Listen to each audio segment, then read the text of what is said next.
जब हम कोई नया स्मार्ट टीवी या फोन खरीदते हैं तो एक बड़ी सीधी सी उम्मीद होती है कि हम तय करेंगे कि उस पर कौन से ऐप्स रखने हैं और कौन से नहीं।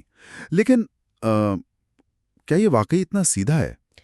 लगता तो सीधा है, पर असल में हमारी स्क्रीन के पीछे एक जबरदस्त खींचतान चल रही है। मतलब एक ऐसी लड़ाई कि हमारी डिवाइस पर किसका कंट्रोल होगा। और आज हम उसी लड़ाई की गहराई में उतर रहे हैं। हमारे पास दो बहुत ही दिलचस्प स्रोत हैं जो इस कहानी के दो बिल्कुल अलग पहलू दिखाते हैं। हाँ। पहला है भारतीय प्रतिस्पर्धा आयोग यानी सीसीआई का एक विस्तृत आदेश, और दूसरा है दूरसंचार विभाग यानी डीओटी का एक हालिया निर्देश। आज हमारी पड़ताल का मिशन ये समझना है कि एक ही सिक्के के ये दो पहलू क्या कहते हैं। एक तरफ सरकार की एक संस्था, एक प्राइवेट कंपनी गूगल को ऐप्स को अलग अलग करने मतलब अनबंडल करने पर मजबूर कर रही है ताकि यूजर को ज्यादा चॉइस मिले। बिल्कुल। और दूसरी तरफ सरकार की ये दूसरी संस्था सभी कंपनियों को अपना एक ऐप अनिवार्य रूप से बंडल करने का आदेश दे रही है, जिससे यूजर्स की चॉइस ही खत्म हो जाती है। ये तो बड़ा मजेदार विरोधाभास है। चलिए इसी गुत्थी को सुलझाते हैं। ये सिर्फ कुछ तकनीकी नियमों की बात तो नहीं है ना? बिल्कुल नहीं। ये कहानी इस बात की है कि तीन चीजें हमेशा एक दूसरे से कैसे टकराती हैं। बाजार में कंपनियों की होड़, यूजर्स की आजादी और हमारी अपनी प्राइवेसी। और सबसे बड़ा सवाल ये है कि हमारे डिजिटल दुनिया का असली बॉस कौन है, कंपनी, सरकार या फिर हम? ठीक है, तो चलिए इसे खोलकर देखते हैं। शुरुआत करते हैं स्मार्ट टीवी के अखाड़े से। गूगल बनाम सीसीआई। ये सब शुरू हुआ दो लोगों की एक शिकायत से। उन्होंने कहा कि गूगल भारत में स्मार्ट टीवी बाजार में अपनी ताकत का गलत इस्तेमाल कर रहा है। उनका आरोप था कि गूगल टीवी बनाने वाली कंपनियों जैसे शाओमी और टीसीएल पर कुछ अजीब से समझौते थोप रहा था। हाँ, उनके नाम भी थे कुछ, टाडा और एसीसी, है ना? जी, टेलीविजन ऐप डिस्ट्रीब्यूशन एग्रीमेंट यानी टाडा और एंड्रॉयड कंपैटिबिलिटी कमिटमेंट्स यानी एसीसी। नाम सुनने में भारी भरकम है, पर इनका काम बहुत सीधा था। हाँ, और असली खेल तो इन्हीं की शर्तों में था। टाडा का मतलब था कि अगर किसी कंपनी को अपने टीवी में गूगल प्ले स्टोर चाहिए तो उसे गूगल के सारे apps, YouTube, Chrome, Google movies, सब कुछ एक साथ प्री इंस्टॉल करना पड़ेगा। इसे ऐसे समझिए कि आप एक रेस्टोरेंट में सिर्फ बर्गर खरीदने गए, लेकिन वेटर ने कहा सर बर्गर के साथ आपको फ्राइज, कोक और आइसक्रीम का पूरा कॉम्बो लेना ही पड़ेगा, भले आपको सिर्फ बर्गर चाहिए हो। अच्छा। इसी को बंडलिंग कहते हैं। आपको चॉइस नहीं दी जा रही। और दूसरा वाला एसीसी, वो तो और भी खतरनाक लगता है। हाँ, एसीसी समझौता तो इससे भी एक कदम आगे था। वो कहता था कि अगर आप हमारे एंड्रॉयड टीवी ऑपरेटिंग सिस्टम का इस्तेमाल कर रहे हैं तो आप एंड्रॉयड का कोई भी दूसरा मिलता जुलता या फोक्ड वर्जन इस्तेमाल करके कोई और डिवाइस नहीं बना सकते। जैसे अमेज़न का फायर ओएस। बिल्कुल, अमेज़न का फायर ओएस इसका सबसे अच्छा उदाहरण है। तो एसीसीआई ने कंपनियों के हाथ ही बांध दिए थे कि वो कुछ नया सोच भी नहीं सकती। एक मिनट, तो इसका मतलब ये हुआ कि अगर एक कंपनी गूगल के साथ मिलकर एक टीवी बना रही है तो वो अमेज़न के फायर ओएस पर चलने वाला कोई दूसरा टीवी या टैबलेट नहीं बना सकती थी। एग्जैक्टली।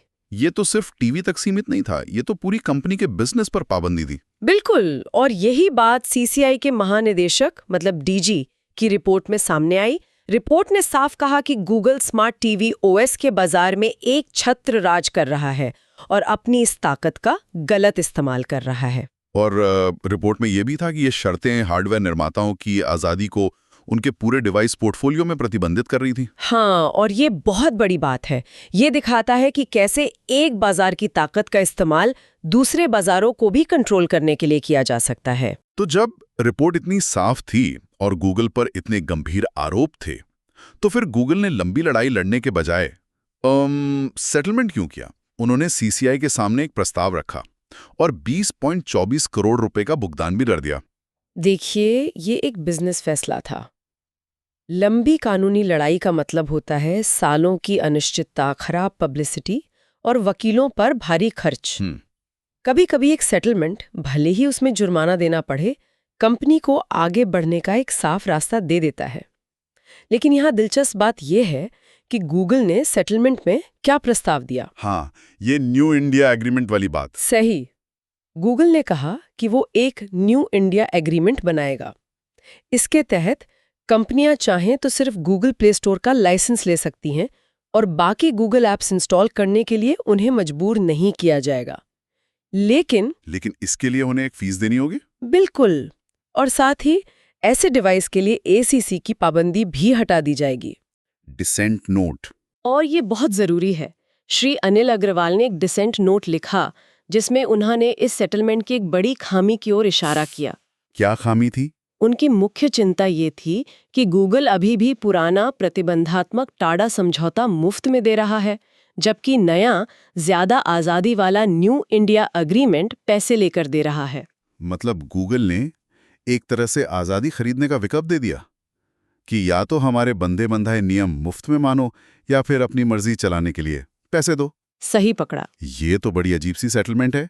ज्यादातर कंपनियां तो मुफ्त वाला रास्ता ही चुनेंगी। बिल्कुल। श्रेय अग्रवाल का यही कहना था कि इससे असल समस्या का समाधान नहीं हो रहा है, ये बस समस्या को एक नया रूप दे रहा है। उन्होंने ये भी कहा कि DG की रिपोर्ट में रिमोट कंट्रोल पर गूगल असिस्टेंट का बटन अनिवार्य रूप से लगाने जैसी और भी चिंताएं थीं, जिन्हें इस सेटलमेंट में छुआ तक नहीं गया। तो इस पहली कहानी का निचोड़ यह है कि एक रेगुलेटर ने एक टेक दिग्गज को कम से कम कागज पर यूजर्स को ज्यादा विकल्प देने के लिए मजबूर तो किया, भले ही वो समाधान परफेक्ट ना हो। CCI का इरादा साफ था, बंडलिंग खत्म करो, चॉइस बढ़ाओ। अब इस आइडिया को पकड़ कर रखिएगा, यूजर को ज्यादा चॉइस मिलनी चाहिए। हाँ, क्योंकि अब हम कहानी का पासा पलटने वाले हैं। बिल्कुल। तो गूगल के मामले में हमने देखा कि कैसे एक रेगुलेटर ने यूजर्स को स्क्रीन पर ज्यादा कंट्रोल देने की कोशिश की। लेकिन कहानी का सबसे दिलचस्प मोड़ अब आता है जब हम टीवी से हटकर उस स्क्रीन पर नजर डालते हैं जो हमेशा हमारे साथ रहती है, हमारा फोन। यहाँ मामला बिल्कुल उल्टा है। बिल्कुल उल्टा। यहाँ सेटार खुद एक कंपनी की भूमिका में आ रही है और कह रही है ये ऐप तो आपको रखना ही पड़ेगा, आपकी मर्जी हो या ना हो। जी हाँ। 1 दिसंबर 2025 को दूरसंचार विभाग DOT ने भारत में सभी स्मार्टफोन निर्माताओं एप्पल, सैमसंग, Xiaomi सबको एक निर्देश जारी किया। आदेश ये था कि सभी नए फोन पर सरकार का संचार साथी ऐप प्री इंस्टॉल होना चाहिए। और इसमें सबसे बड़ा नियम ये है कि ये ऐप पहली बार फोन सेटअप करते वक्त ही दिखना चाहिए, और सबसे जरूरी बात, यूजर इसे डिसेबल या अनइंस्टॉल नहीं कर सकता। मतलब ये आपके फोन का एक परमानेंट हिस्सा बन जाएगा। एक परमानेंट हिस्सा। तो सरकार का कहना है कि ये ऐप हमारी सुरक्षा के लिए है। खोए हुए फोन ढूंढना, चोरी हुए फोन को ब्लॉक करना, फ्रॉड कॉल्स और मैसेज की रिपोर्ट करना, सुनने में तो काफी अच्छा और जरूरी लगता है। हाँ, कागज पर तो इसके फायदे बहुत हैं और सरकार के आंकड़े भी यही दिखाते हैं। जनवरी में लॉन्च होने के बाद से इसके 50 लाख से ज्यादा डाउनलोड हो चुके हैं। अच्छा। सरकार का दावा है कि इसने 7,000 से ज्यादा खोए हुए हैंडसेट ढूंढने में मदद की है और 3 करोड़ से ज्यादा फ्रॉड कनेक्शन बंद करवाए हैं। ये आंकड़े तो वाकई प्रभावशाली हैं। तो फिर अब चिंता किस बात की है? लोग सवाल क्यों उठा रहे हैं? एक वकील मिशी चौधरी के हवाले से कहा गया कि ये उपयोगकर्ता की सहमति को एक सार्थक विकल्प के रूप में प्रभावी ढंग से हटा देता है। यहीं से असली बहस शुरू होती है। चिंता इस बात की नहीं है कि ऐप क्या करता है, बल्कि इस बात की है कि वो कैसे किया जा रहा है। पहला मुद्दा है सहमति का। आपसे पूछा ही नहीं जा रहा। ये फोन के साथ जबरदस्ती चिपका हुआ आ रहा है। रेडिट जैसे ऑनलाइन प्लेटफॉर्म पर यूजर्स इसे सरकारी स्पाईवेयर और ब्लोटवेयर प्रो मैक्स जैसे नाम दे रहे हैं।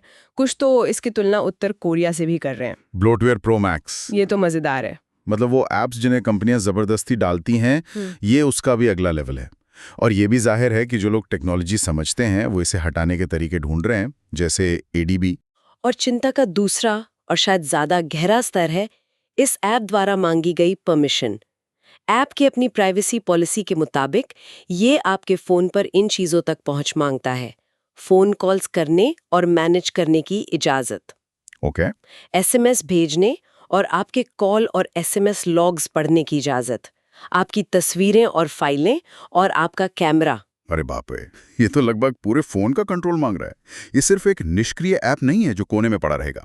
इसे डिवाइस के सबसे जरूरी हिस्सों तक गहरी पहुंच चाहिए। सही कहा। ये तो वैसा ही हुआ जैसे सरकार कहे कि आपकी सुरक्षा के लिए हम आपके घर में एक CCTV कैमरा लगा रहे हैं जिसे आप बंद नहीं कर सकते। इरादा शायद सुरक्षा का हो, पर इसका असर निगरानी जैसा लगता है। आपने बिल्कुल सही एनालॉजी दी है, और यहीं से निगरानी की चिंताएं पैदा होती हैं। और ये मामला एप्पल जैसी कंपनियों को एक बहुत मुश्किल स्थिति में डाल देता है। एप्पल का तो पूरा ब्रांड ही प्राइवेसी और सुरक्षा पे बना है। वो अपने वॉल्ड गार्डन इकोसिस्टम के लिए जाने जाते हैं, जहां हर चीज कंट्रोल्ड होती है। हाँ, अब सरकार उनसे उस दीवार में एक बड़ा सा दरवाजा लगाने को कह रही है, जिसकी चाबी सरकार के पास होगी। ऐतिहासिक रूप से एप्पल ने ऐसे अनुरोधों का विरोध किया है। एक एनालिस्ट तरुण पाठक का मानना है कि एप्पल शायद बीच का कोई रास्ता निकालने की कोशिश करेगा।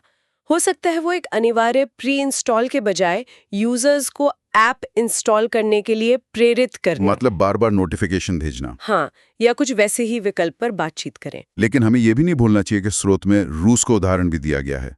एप्पल ने 2021 में रूस में ऐसे ही कानूनों का पालन करते हुए अनिवार्य ऐप्स इंस्टॉल करने पर सहमति जताई थी। बिल्कुल, तो ये कोई नई बात नहीं होगी।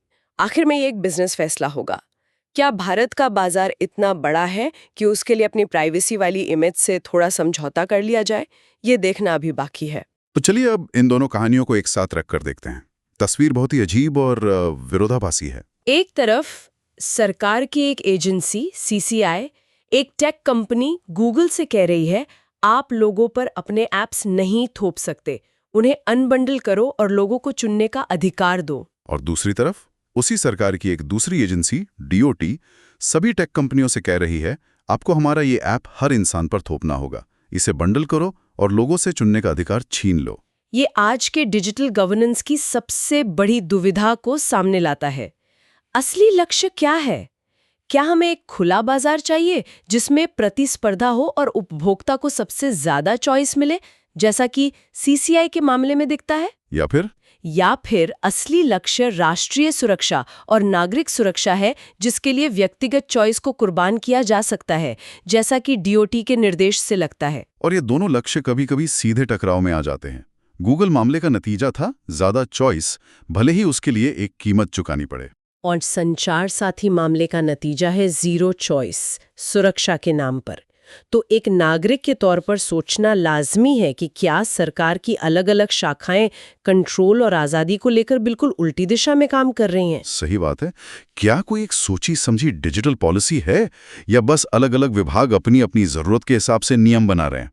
और यही हमें एक अंतिम विचार पर छोड़ जाता है। जैसे जैसे हमारी जिंदगी इन डिवाइस में और गहराई से समाती जा रही है, क्या हम सॉफ्टवेयर पर कंट्रोल की लड़ाइयां और तेज होती देखेंगे? हमारी डिजिटल दुनिया का असली रखवाला कौन है? हम खुद, डिवाइस बनाने वाली कंपनी, या सरकार? और जब एक ही सरकार के दो हाथ प्रतिस्पर्धा